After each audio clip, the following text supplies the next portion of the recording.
When performing group audits, irrespective of whether the same firm is auditing the whole group, group auditors tend to discuss planning considerations and group audit arrangements, but not document them at the start of the audit. The focus also seems to be on consolidation issues rather than group risk.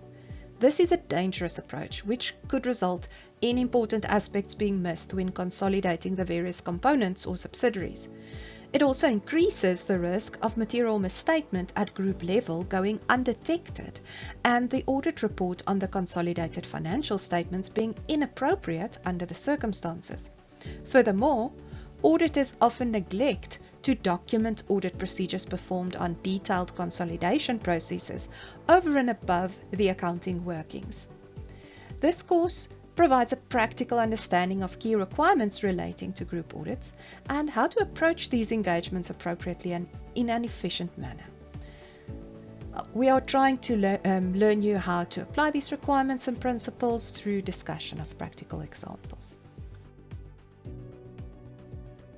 The following documents are referred to during this training session: ISA 600 revised, and also the IRBA guide for registered auditors on joint audit engagements.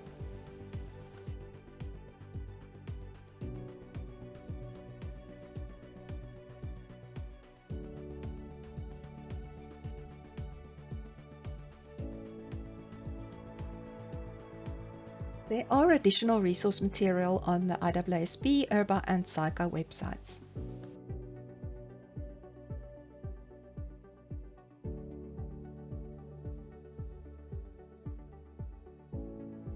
We are going to discuss group audits under three main headings.